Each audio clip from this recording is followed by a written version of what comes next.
Good morning, all.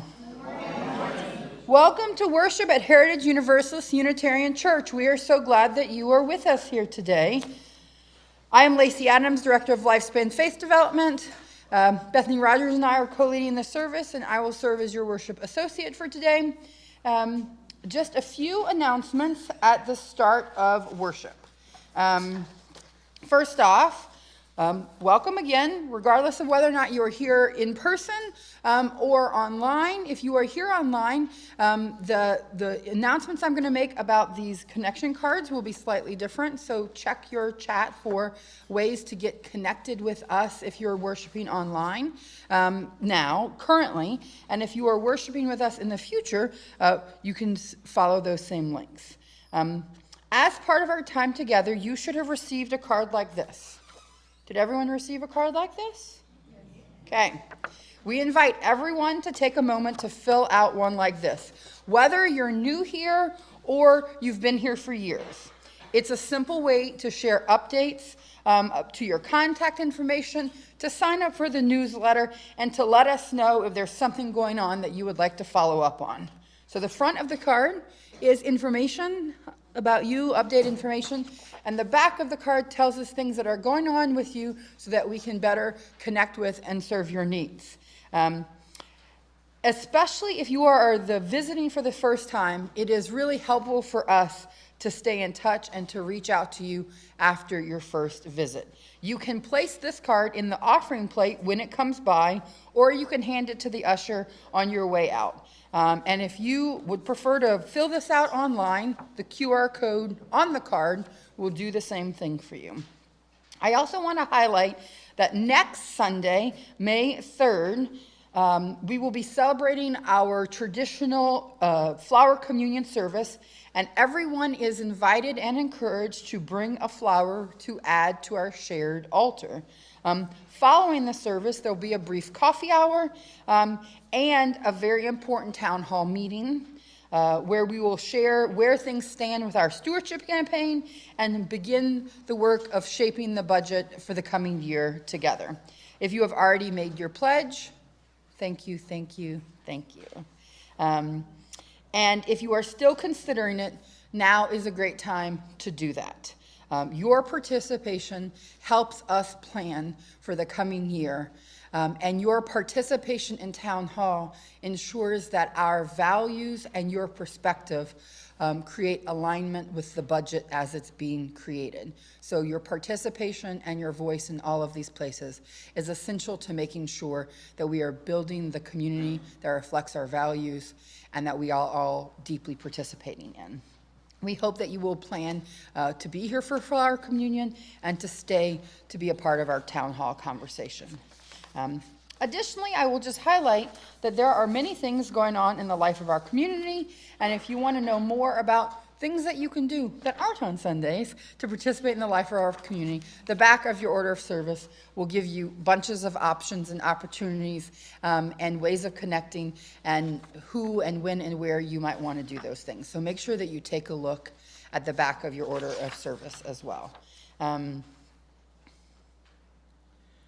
One last thing I will say, we are happy to have you here. We would prefer if your devices were not as present in the life of our service. So if you happen to be, if your phone still happens to be on, if you would turn that to airplane mode, we would appreciate that deeply. That way you might be fully present in our worshiping life, and so that we all might be fully present to each other. Okay. With that in mind, let us turn to our call to worship.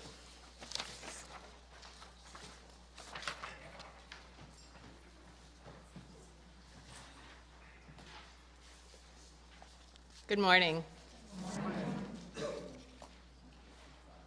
It's been centuries since the robots of Panga gained self-awareness and laid down their tools. Centuries since they wandered en masse into the wilderness, never to be seen again. Centuries since they faded into myth and urban legend. One day, the life of a tea monk is upended by the arrival of a robot. there to honor the old promise of checking in. The robot has one question: what do people need? Nancy will light our chalice for us this morning.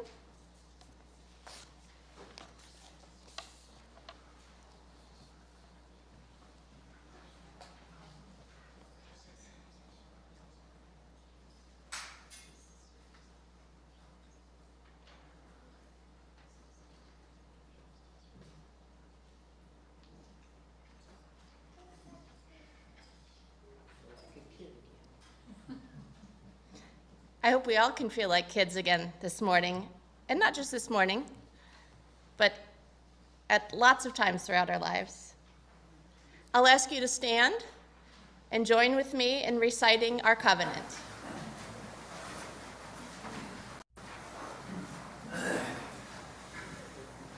By this covenant, we affirm that love is the spirit of this church, the quest for truth is its sacrament, and service is its prayer, to dwell together in peace, to seek knowledge in freedom, to serve humankind in fellowship, to the end that all souls shall grow into harmony with the divine.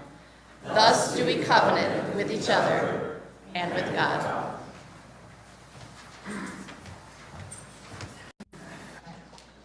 As the adults sit, I will invite our young people to come forward.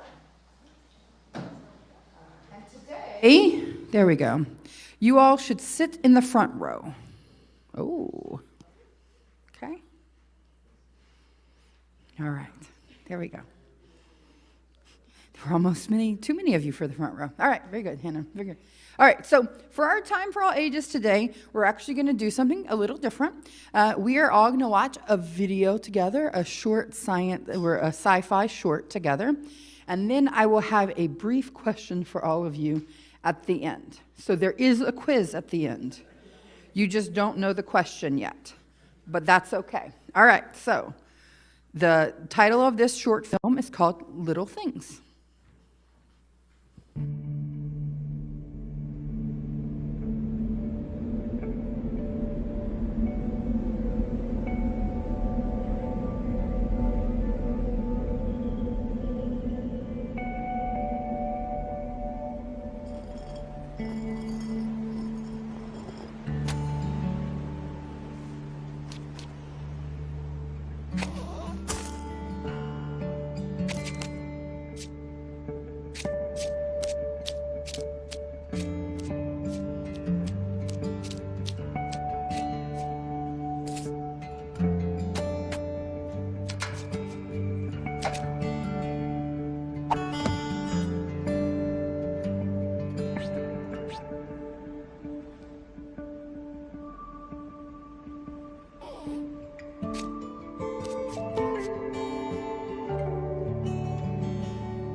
Watch Dust.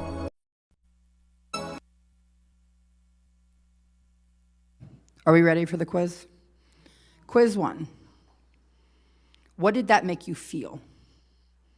Jayla? Sad. Okay. Here we go. Hannah?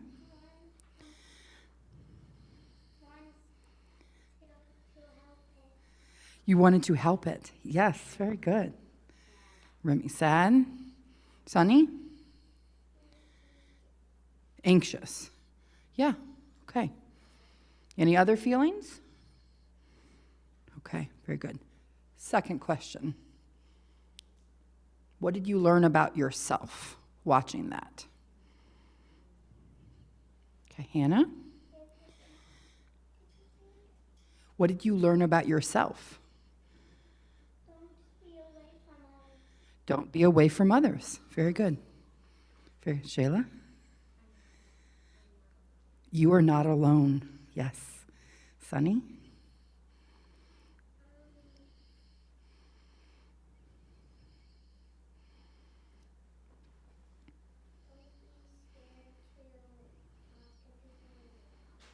Don't be scared to talk to people when you're lost. Excellent.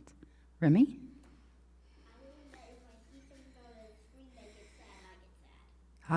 You learn that if you see something that is sad, it makes you sad. Very good. All right, any other takeaways? Anything else you want to say that you feel like you got to say? No? Okay. Now we're going to do the blessing a little different since you're already up here and you're sitting. I want you all to stand up, and I want you to face the congregation so you can see them and they can see you. Okay, ready? Yeah, wave. Hello, everyone. Okay. All right, this is a new experience for us, right? Okay, so for the blessing, you all are going to repeat after me while looking at our kids, okay? Yeah? Try to make eye contact with someone. There are lots of choices, okay? All right, ready, congregation? We hope that you will learn a lot about yourself. And we promise to learn a lot about our world so we can all grow together. Okay. All right, you all are actually gonna go with Ms. Julie and Ms. Cheryl today. You're gonna enjoy some activities around our grounds while the rest of us are in worship. And I will see you all at coffee hour, okay? Will you? Coffee hour, like After church, yes. So you do potluck happening? Correct, yes. I'm staying here today, and you are going outside today, okay? Kate, can you lead the way for us? Thank you. I will see y'all after.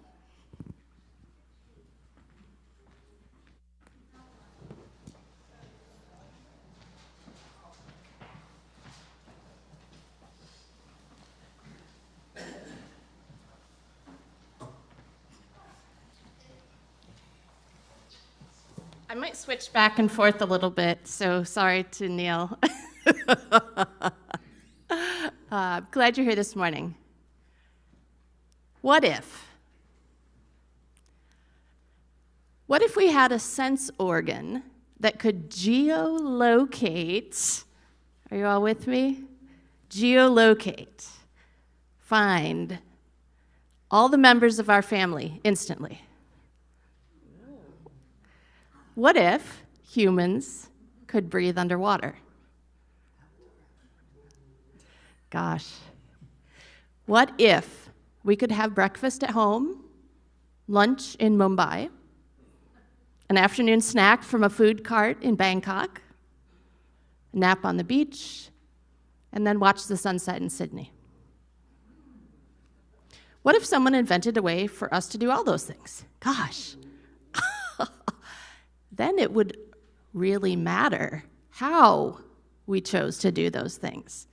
When, how often, to what use we put that time, effort, money. Who would make the rules for that? Should there be rules? Who decides if or when someone's abusing them? Who owns or controls access to the means, the machines, software, intelligences that make those things possible? How do we prevent those activities from harming ourselves, our neighbors, our world? what happens to how our brains work in a world like that. Of course, it's easy to see that the first two, through advances in technology, are kind of already a thing, right? If you have Find My iPhone and you have it turned on for your family, you can know pretty much where they are. Scuba diving underwater. We've done all those things. We've explored places that people 1,000 years ago could never have dreamed of.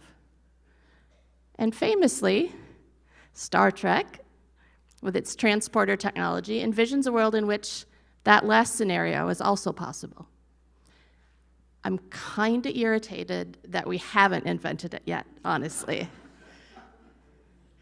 Possibilities, stories, imagination. What if? Making up stories, listening to stories, allowing our imaginations to wander, expand, and drift, it's so deeply human, so much a part of how we learn, grow, and move through the world. But this morning we're talking specifically about science fiction and speculative fiction. What makes it unique? Speculative fiction, if that's a new term for you, maybe, is a slightly larger, kind of overarching genre than just science fiction alone. It definitely includes it. So where sci-fi relies on human technology and its possible discoveries and applications, speculative fiction is a little broader. It includes what we think of as fantasy and magic, alternative histories. Did anyone read or watch The Man in the High Castle?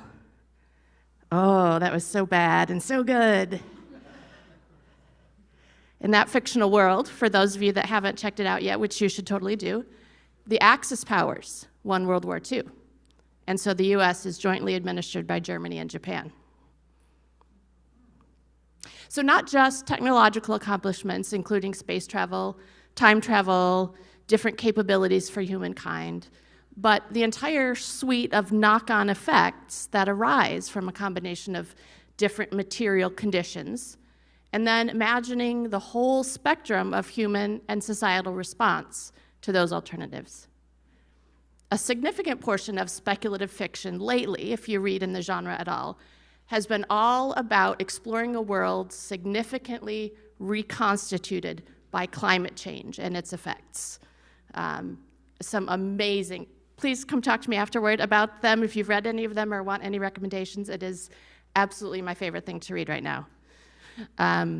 One kind of subgenre is called solar punk.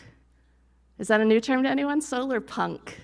Okay, awesome. We have some solar punk readers. Awesome. So it's an alternative to the dystopian, everyone's going to die and be miserable and wear clothes with no colors at all and be really dusty all the time, right? The dystopia that we imagine. Kind of that's what the worst case scenario that gets fed to us all the time. But in solar punk worlds, humans, maybe fewer than currently exist, but the ones that survive adapt successfully to the changes that we cause on the planet. Some learn to live mostly in harmony with the natural world, give up their greed, partly, and live creatively with less. But I don't read sci-fi or speculative fiction because I think it's good for the world for me to do so. I read it because I love it. I love it. It excites me. I learn from it. I make connections between ideas that I haven't ever really put next to each other. And I look at them and I observe. And it's like, okay, so if that's true, and that's true, that means, oh, wow. I see some smiles that make me think you've had that experience too. But many other people who study religion and ethics also happen to think that reading and engaging with stories is good for us and for the world. When I was a senior in college, finishing my degree in philosophy, we spent basically our last year focusing on a philosopher who, if anyone's keeping track of obscure philosophers, whose name is Martha Nussbaum. And a lot of her life's work has actually been about the power of narrative, of stories, of how they are different than propositions, than logic, than statements, how they constitute a truly effective means of transmitting and developing morality and empathy. Totally different than something like a list of 10 commandments that say thou shalt not. There were some times when I kind of shook my head and thought, okay, philosophers up there in your ivory tower, really? This is what you take a lifetime to decide, that stories are different? Right? Like, ancient people knew that. Right? Like, we clearly have a legacy of people who have always used stories to communicate the most basic truths of their existence, their insight, and what matters to them. Speaking of ancient civilizations, I actually found out in this research the first sci-fi novel. Has anyone ever heard what the first sci-fi novel is? Jordan. Frankenstein. So that actually is kind of the consensus around the first sci-fi novel. Laci said modern. So what I learned is that actually during the Roman Empire in the 2nd century, there was a man who lived in Syria who wrote a satirical travelogue, and one of the places that his characters traveled to was the moon. Right? So we've actually been doing this a lot longer than 1811 or 1813 or whenever that was. So human imagination has just always been out there. But yes, props to Mary Shelley. So the contention is that not only are narratives a pretty integral part of how humans develop and understand right and wrong, some people even say that stories are an essential part of being human, that we are compelled to tell stories, to make meaning, to create that. Let's go back to that statement that stories work on us differently than statements. So statement. Laci? Insider trading is wrong. Are you sure? I'm pretty sure. Now what if I say, if you're a Green Beret involved in operations that are classified, it's wrong to use your knowledge of those classified military activities to, say, place a bet on some betting site that happens to exist and bet that the president of Venezuela will be removed from office, and that just happens to earn you $400,000. Just hypothetical here. Even in a short, funny quip, there's a world of difference between a story and how that works on us and a statement like such and such is wrong. Stories immerse us in a reality, prompt a shift in perspective. Sometimes that shift in perspective is harder to perform in real life because our sense of self-protection, our need to be safe, can keep us from seeing if we're wrong. We need to be right, because if I'm not right, that's a threat to me. So stories give us practice in a critical mental move, empathy.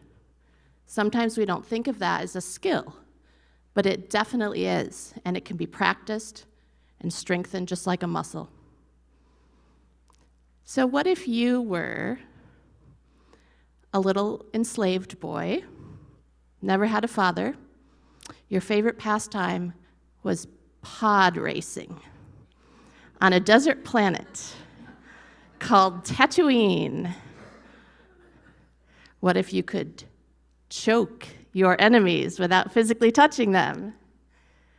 What if your wife died in childbirth? Could you see the temptation of the dark side. I think probably, if you look back over your life, you can recall when you judged a certain person, group of people, or behavior much more severely than you do today. And it probably wasn't because someone made a statement that you should. It was because you had an experience, a personal, embodied experience that involved your emotions and not just your logical brain, that somehow brought greater context and awareness of what it would be like to look out at the world from those eyes. When we're willing to take on the perspective of the other and examine our ideas, we grow in empathy. The narratives work on us.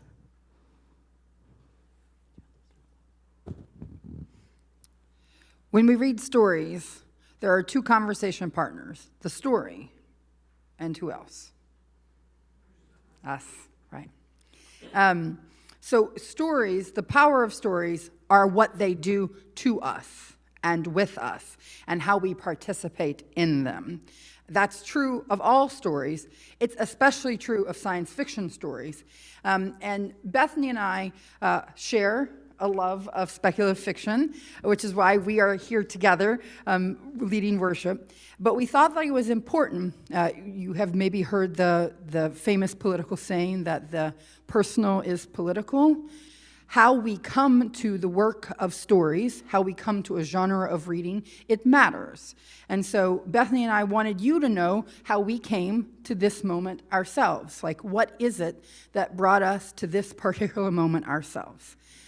You all have heard me share stories about my father and his curious obsession with trying to figure out how he produced this sort of like flaming liberal. And throughout my life, he has just asserted random theories about how that came to be, of which I'm always like, really, Dad? But I will say, when I was growing up, I am a serious Trekker, okay? So like as a tween, I went to like Star Trek camp. I did, martial arts with Klingon weapons. I learned to speak Klingon. I mean, so when I say like I am a serious Trekker, right? Like that is a very true part of my, especially young reality. And one day, and that started with my dad. Okay, so when I was growing up, Star Trek: The Next Generation played on Thursday nights at 9 p.m. 9 p.m. happened to be my bedtime. Okay, my dad was also a Star Trek watcher, as was his brother. And so on Thursdays, when new episodes of Star Trek would air, I was allowed a 1-hour reprieve from bedtime.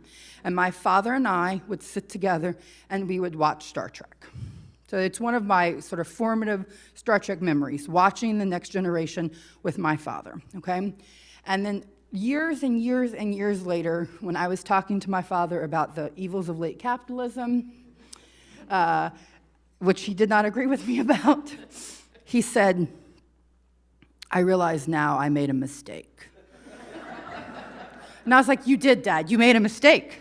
And he was like, I mean, when I let you watch Star Trek as a child, I was like, what? I should have explained to you that that's not real.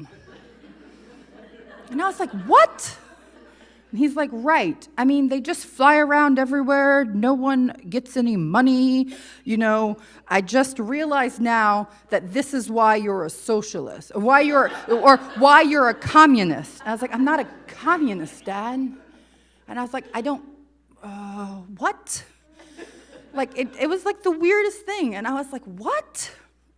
But then it like occurred to me like, I don't know. He's often wrong. He might have been right about that. Not exactly.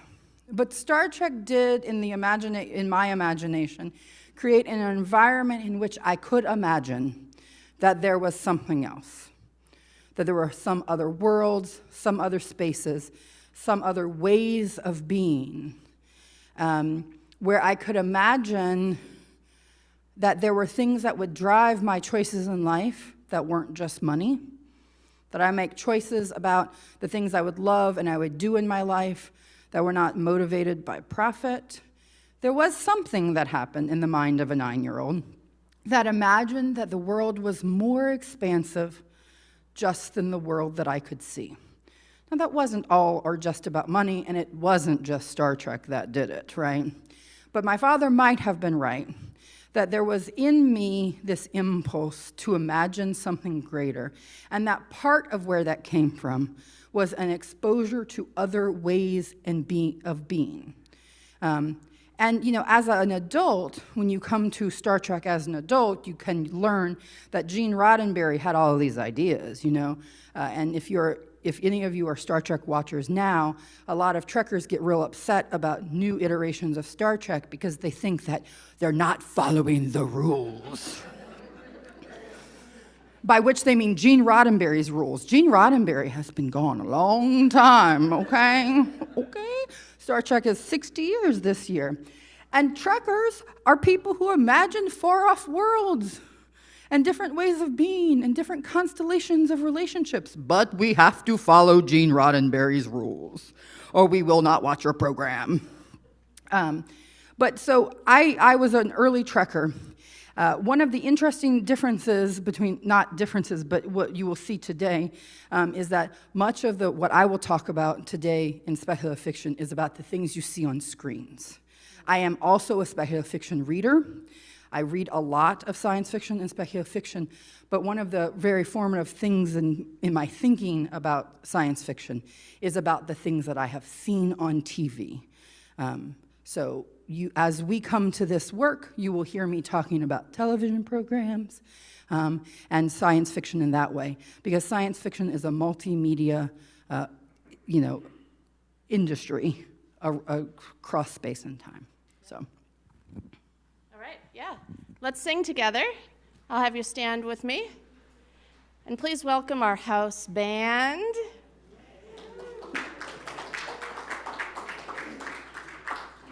While Steve and Sherry are having fun in Hawaii, we're going to have fun here with a little bit different sound.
Of our gathered community is the sharing of our joys and sorrows. Knowing that the things that bring us joy when shared in community expands the joy of us as a people. And if we can carry together the weights of our sorrows, then we lighten the load for each of us. So as we come together for joys and sorrows, if you have, we did not receive any overnight or beforehand. And so if you have a joy or sorrow that you would like to have a candle lit for, you can please come forward through the either row on the side. Come up, say your name, briefly state your candle of joy or sorrow, and then we will light a candle for you. If you would like for us to light a candle without speaking it out loud, you can request that as well. So let us come into community as we share our joys and sorrows.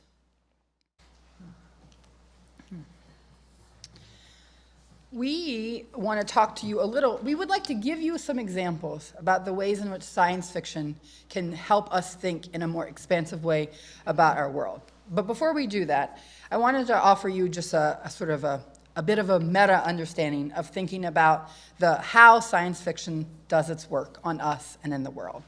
And that is to say, all science fiction is in a way just a little bit queer.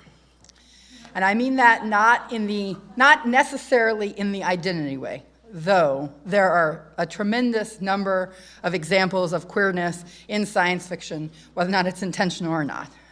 And if you would like me to list any of them, you can see me at coffee hour.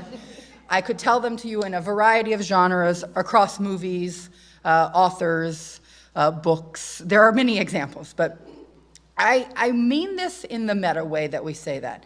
Queerness is also, in addition to being a personal identity, it is a political way of thinking about power in the moment, okay?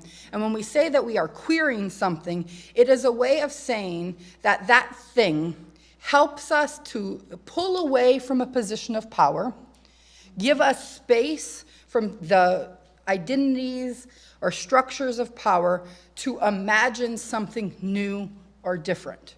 Queer folks do this as a way of saying, like, we don't believe in patriarchy, we don't believe in heteronormativity. Our identities distance us from this thing of power.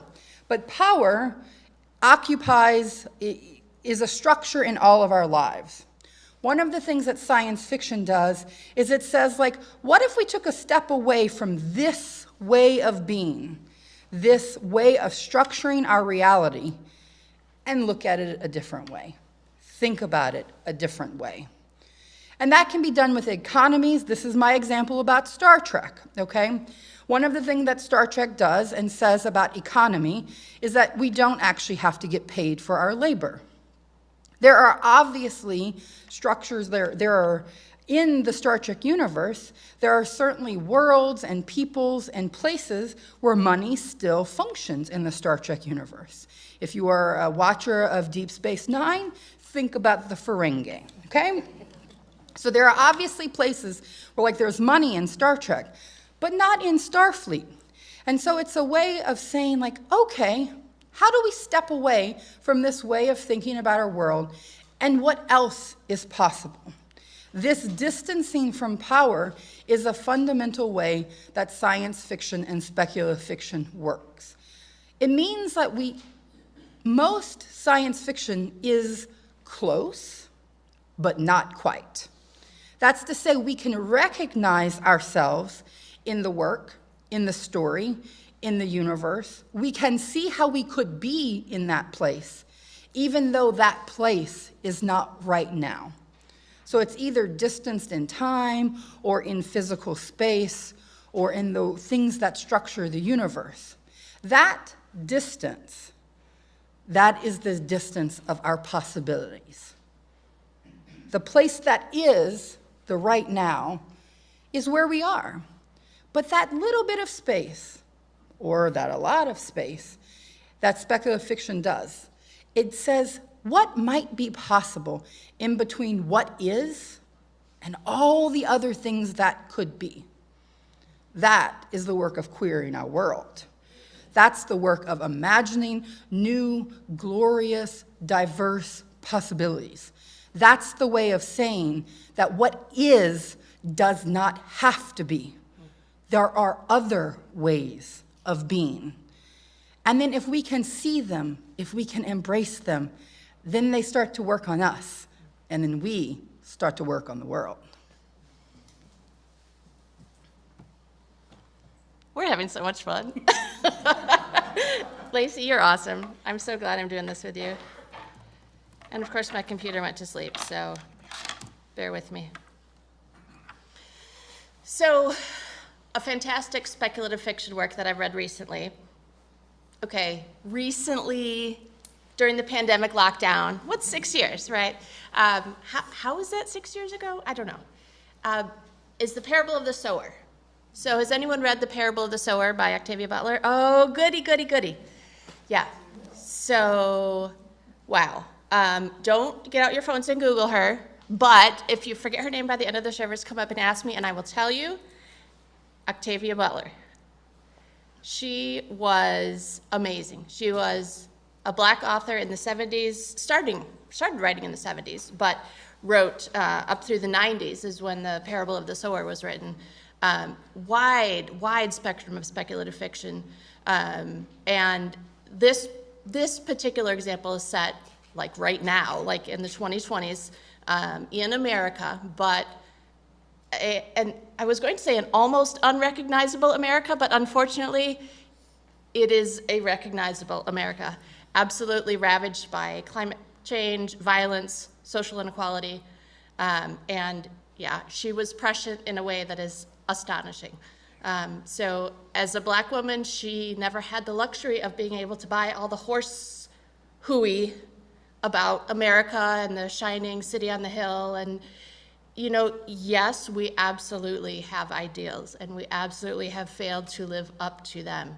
And we need people to point to that and say, yes, this is exactly right. And because of the clarity with which she saw our nation, she was able to extrapolate to a possible future that is very close to where we are finding ourselves now.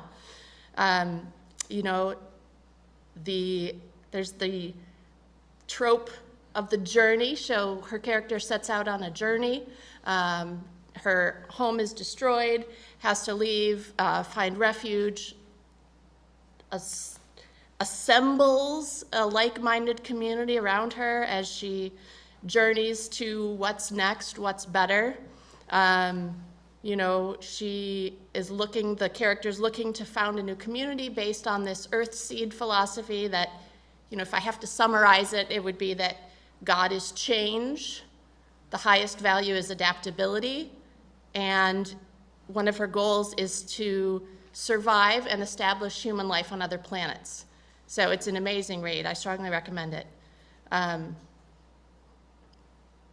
Another one that I sort of teased earlier, little bit, I don't want to say it's smaller in scope, because they're both really, you know, huge. We're looking at different worlds. But this other one that I want to share a little bit of is called A Psalm for the Wild Built. Oh, I see some jazz hands. Some people are so excited. This is an amazing book. So the author is named Becky Chambers. She's written a lot of other works, speculative fiction exploring space travel, human relationships, gender identity, so much good stuff. She's in the solar punk genre. This is set in an imagined human future and explores meaning, spirituality, religion, technology.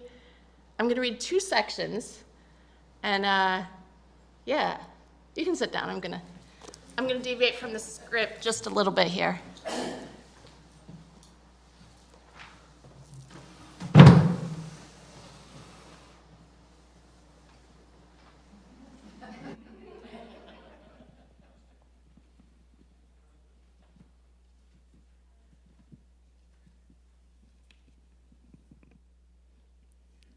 A change in vocation. Sometimes a person reaches a point in their life when it becomes absolutely essential to get the F out of the city. It doesn't matter if you spent your entire adult life in a city, as was the case for sibling Dex. It doesn't matter if the city is a good city, as Panga's only city was. It doesn't matter that your friends are there, as well as every building you love, every park whose best hidden corners you know, every street your feet instinctively follow without needing to check for directions. The city was beautiful, it really was. A towering architectural celebration of curves and polish and colored light, laced with the connective threads of elevated rail lines and smooth footpaths, flocked with leaves that spilled lushly from every balcony and center divider, each inhaled breath perfumed with cooking spice, fresh nectar, laundry drying in the pristine air. The city was a healthy place, a thriving place, a never-ending harmony of making, doing, growing, trying, laughing, running, living. Sibling Dex was so tired of it. The urge to leave began with the idea of cricket song. Dex couldn't pinpoint where the affinity had come from. Maybe it had been a movie they watched or a museum exhibit, some multimedia art show that sprinkled in nature sounds, perhaps. They'd never lived anywhere with cricket song, yet once they registered its absence in the city's soundscape, it couldn't be ignored. They noted it while they tended the Meadow Den Monastery's rooftop garden, as was their vocation. It'd be nicer here if there were some crickets, they thought, as they raked and weeded. Oh, there were plenty of bugs, butterflies and spiders, and beetles galore, all happy little synanthropes whose ancestors had decided the city was preferable to the chaotic fields beyond its border walls. But none of these creatures chirped. None of them sang. They were city bugs, and therefore, by Dex's estimation, inadequate. The absence persisted at night, while Dex lay curled beneath their soft covers in the dormitory. I bet it's so nice to fall asleep listening to crickets, they thought. In the past, the sound of the monastery's bedtime chimes had always made them drift right off, but the once soothing metal hum now felt dull and clattering, not sweet and high like crickets were. So Dex decides to leave the monastery, take to the road as a traveling tea monk. So they provide tea and comfort and a listening ear to the citizens of Panga. And after some travel time, they are past the city, way out by the villages, traveling even further into a place where there's no other human around.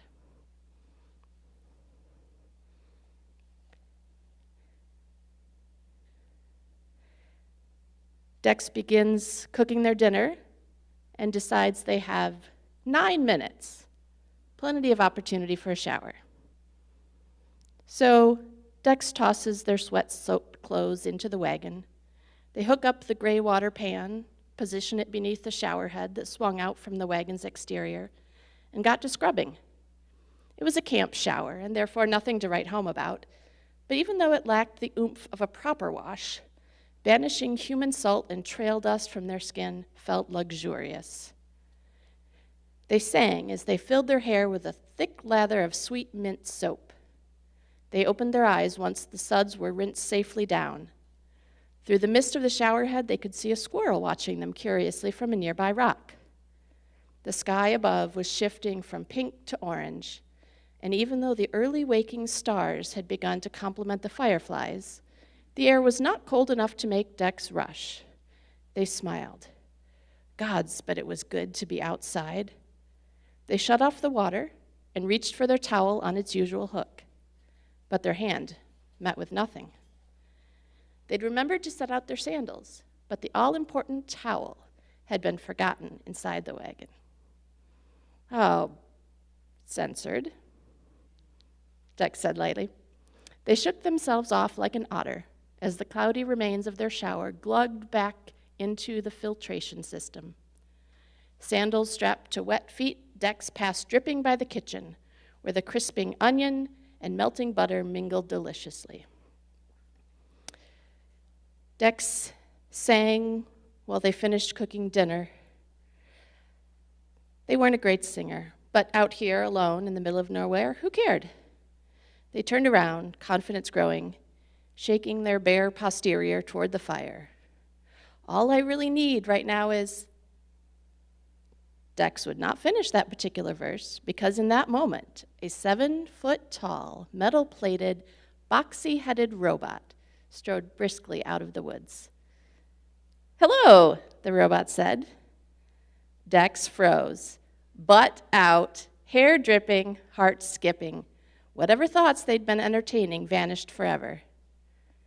The robot walked right up to them. "My name is Mosscap," it said, sticking out a metal hand. "What do you need, and how might I help?" So if you're hooked, the first person who comes up to me afterward and asks to borrow this, I will lend it to you.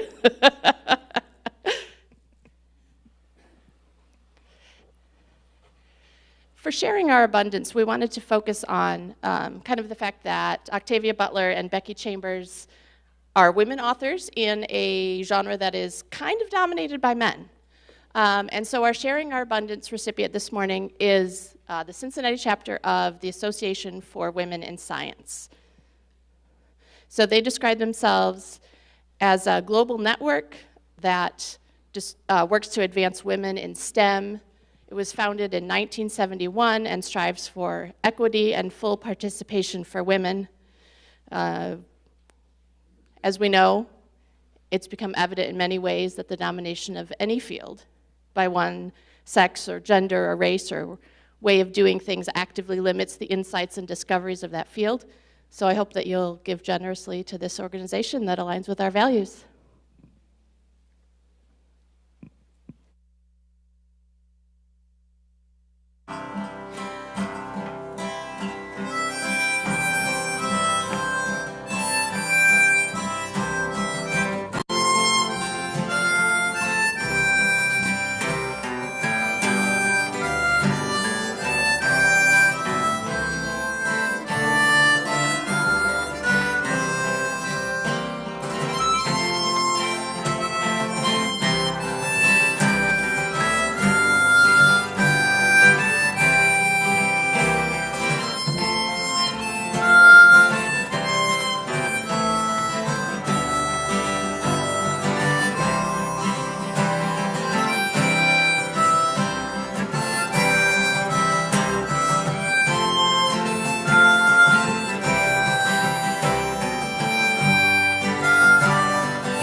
Thank you for these. Makes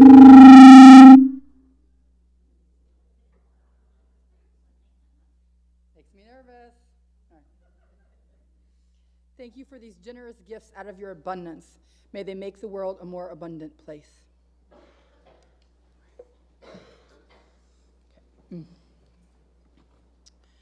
We are going to do a short meditation here as an invitation into thinking expansively about ourselves and the possibilities of our world. Okay, has anyone ever watched Quantum Leap? All right, okay. Quantum Leap was a little before my time. But the idea behind Quantum Leap is that there is a technology that allows someone to sort of leap through space and time into the body of another person. And, you know, it's an episodic science fiction show where, like, every episode is the person that is leapt into needs something from the leaper. And each episode is about sorting out the problem of that episode. One of the really interesting things about Quantum Leap is it literally, it was a science fiction show that talked about your body inhabiting the body of another. experiencing wholly and in an embodied way another's reality and the possibilities of that and the limitations and the barriers placed upon that body. So this is actually, if you keep that idea in mind, this form of meditation is called quantum leaping meditation. So take a moment, place your feet on the ground.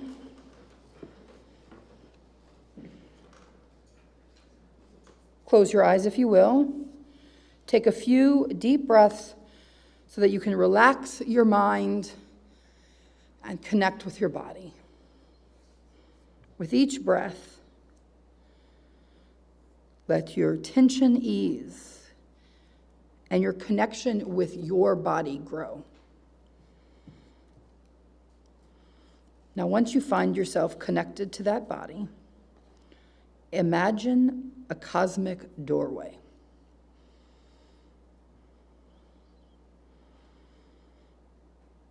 You can sense as you approach it, it is a place full of possibility.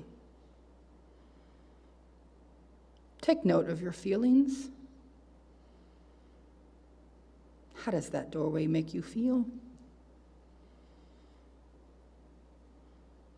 How does the possibility of something else sit in your body? Are you excited or fearful? Are you ready to step through? Or do you hesitate at the threshold? Deep breath. And when you are ready, step through the door. Visualize what it is like to step through this doorway as you enter a parallel universe. On the other side is a world as you desire it.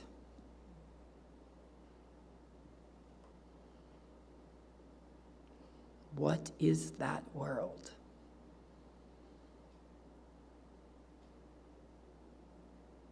And what is your heart's deep desire?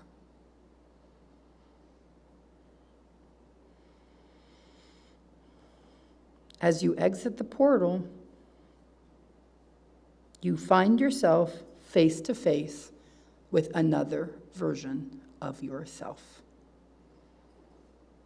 It is the self that lives in this ideal world. It is a version of yourself that has that deepest desire.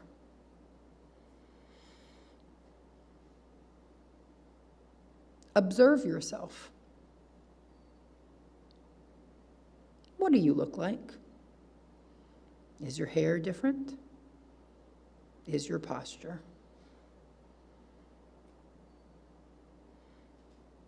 How do you feel seeing this other version of you?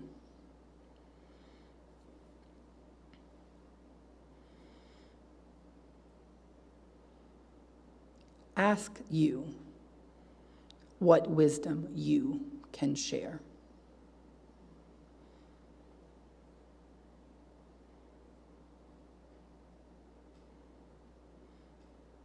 Allow yourself to engage in a conversation with yourself.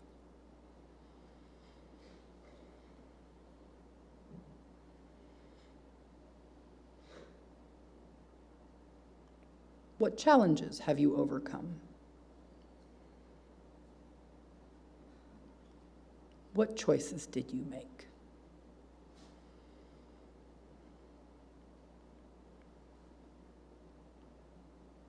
What advice can you take back through the door?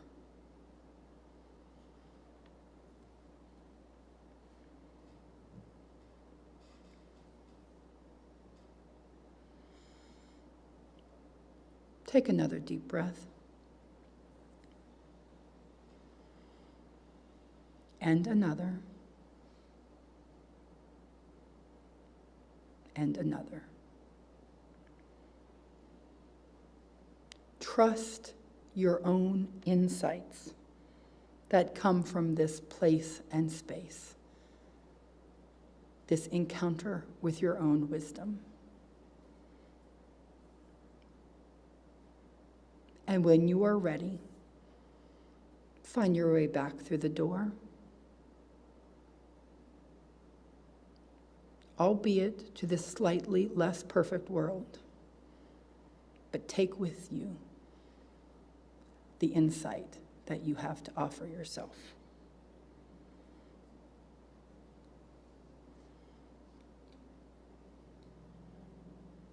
Two deep breaths, and then open your eyes.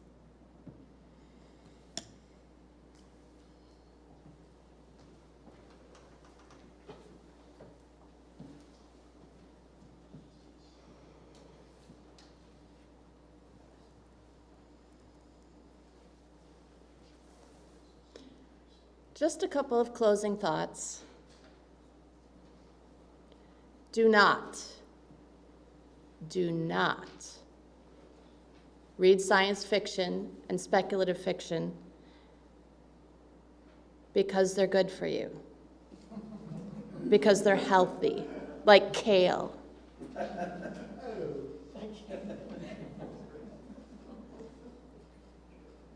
Or maybe you prefer movies, short TV shows, audiobooks.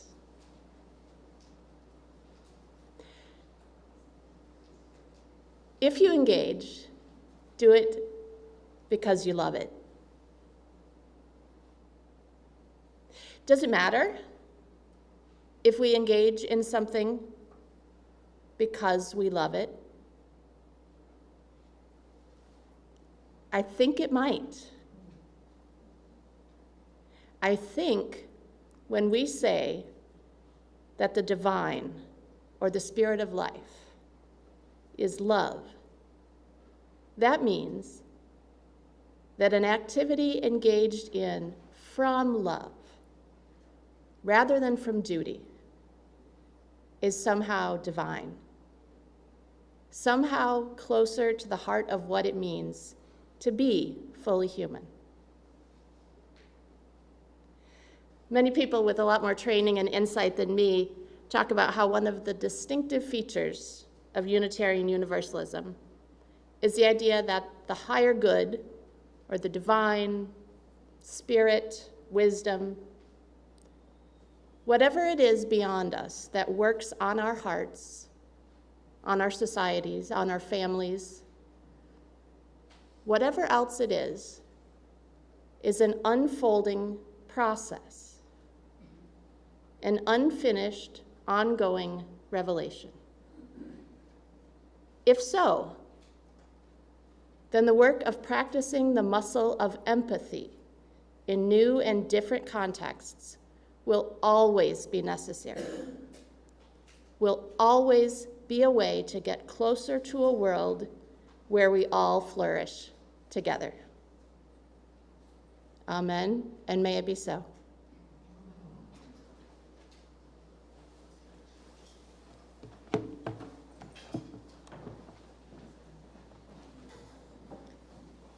So our closing hymn, which I'll ask you to stand and join me for, will be Love Will Guide Us. During the last verse, as is our tradition, we'll make our way to the outside of the auditorium, hold hands, and say our benediction together. After the hymn, Laci, will you extinguish our chalice?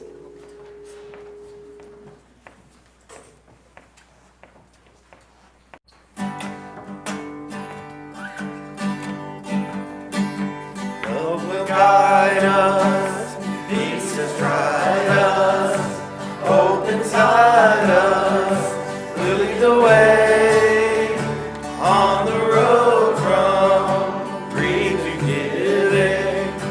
Love will guide us through the hard night. If you cannot sing like angels, if you cannot speak before thousands, you can hear it from deep within you. You can change the world with your love.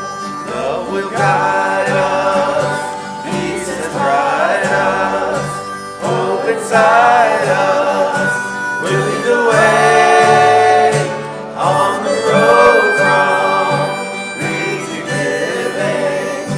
Love